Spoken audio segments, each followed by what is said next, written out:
Welcome to Teen ypww Lesson 6 Bible Study. I do not own the rights to this music. Today's topic is The World is Ever Changing, but God Remains the Same, Part 1.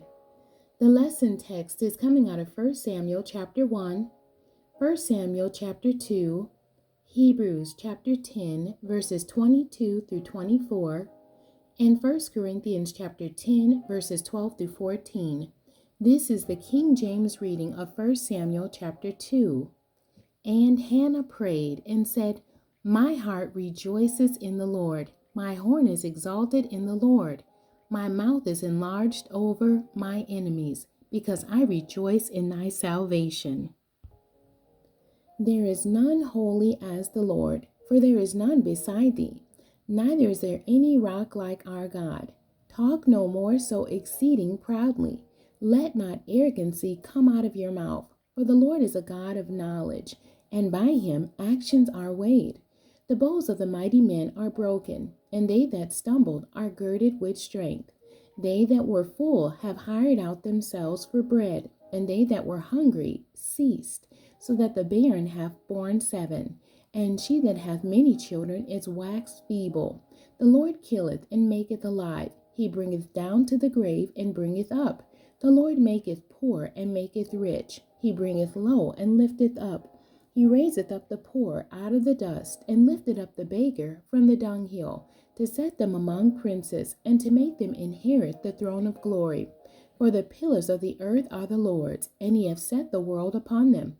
He will keep the feet of his saints, and the wicked shall be silent in darkness. For by strength shall no man prevail. The adversaries of the Lord shall be broken to pieces. Out of heaven shall he thunder upon them. The Lord shall judge the ends of the earth, and he shall give strength unto his king, and exalt the horn of his anointed.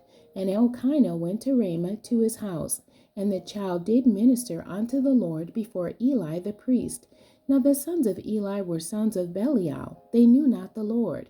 And the priest's custom with the people was that when any man offered sacrifice, the priest's servant came, while the flesh was in seething, with a flesh hook of 3 teeth in his hand. And he struck it into the pan, or kettle, or cauldron, or pot. All that the flesh hook brought up, the priest took for himself. So they did in Shiloh unto all the Israelites that came thither. Also, before they burnt the fat, the priest's servant came, and said to the man that sacrificed, Give flesh to roast for the priest, for he will not have sodden flesh of thee, but raw. And if any man said unto him, Let them not fail to burn the fat presently, and then take as much as thy soul desireth, then he would answer him, Nay, but thou shalt give it me now, and if not, I will take it by force. Wherefore the sin of the young men was very great before the Lord, for men abhorred the offering of the Lord. But Samuel ministered before the Lord, being a child, girded with a linen ephod. Moreover, his mother made him a little coat, and brought it to him from year to year, when she came up with her husband to offer the yearly sacrifice. And Eli blessed Elkanah and his wife, and said, The Lord give thee seed of this woman for the loan which is lent to the Lord. And they went unto their own home. And the Lord visited Hannah, so that she conceived, and bare 3 sons and 2 daughters. And the child Samuel grew before the Lord. Now Eli was very old, and heard all that his sons did unto all Israel, and how they lay with the women that assembled at the door of the tabernacle of the congregation. And he said unto them, Why do you such things? For I hear of your evil dealings by all this people. Nay, my sons, for it is no good report that I hear. Ye make the Lord's people to transgress. If one man sin against another, the judge shall judge him. But if a man sin against the Lord, who shall entreat for him? Notwithstanding, they hearkened not unto the voice of their father, because the Lord would slay them.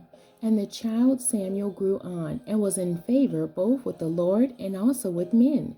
And there came a man of God unto Eli, and said unto him, Thus saith the Lord, Did I plainly appear unto the house of thy father, when they were in Egypt in Pharaoh's house? And did I choose him out of all the tribes of Israel to be my priest, to offer upon my altar, to burn incense, to wear an ephod before me? And did I give unto the house of thy father all the offerings made by fire of the children of Israel? Wherefore kick ye at my sacrifice and at my offering, which I have commanded in my habitation, and honorest thy sons above me, to make yourselves fat with the chiefest of all the offerings of Israel my people? Wherefore the Lord God of Israel saith, I said indeed that thy house and the house of thy father should walk before me forever. But now the Lord saith, Be it far from me. For them that honor me I will honor, and they that despise me shall be lightly esteemed. Behold, the days come that I will cut off thine arm and the arm of thy father's house, that there shall not be an old man in thy house. And thou shalt see an enemy in my habitation, and all the wealth which God shall give Israel, and there shall not be an old man in thy house forever. And the man of thine, whom I shall not cut off from my altar, shall be to consume thine eyes, and to grieve thine heart. And all the increase of thine house shall die in the flower of their age. And this shall be a sign unto thee, that shall come upon thy two sons, on Hophni and Phinehas, and one day they shall die both of them. And I will raise me up a faithful priest, that shall do according to that which is in my heart and in my mind. And I will build him a sure house, and he shall walk before my anointed forever. And it shall come to pass, that every one that is left in thy house shall come and crouch to him for a piece of silver and a morsel of bread, and shall say, Put me, I pray thee, into one of the priest's offices, that I may eat a piece of bread. The end. God bless you, and thank you for joining me today.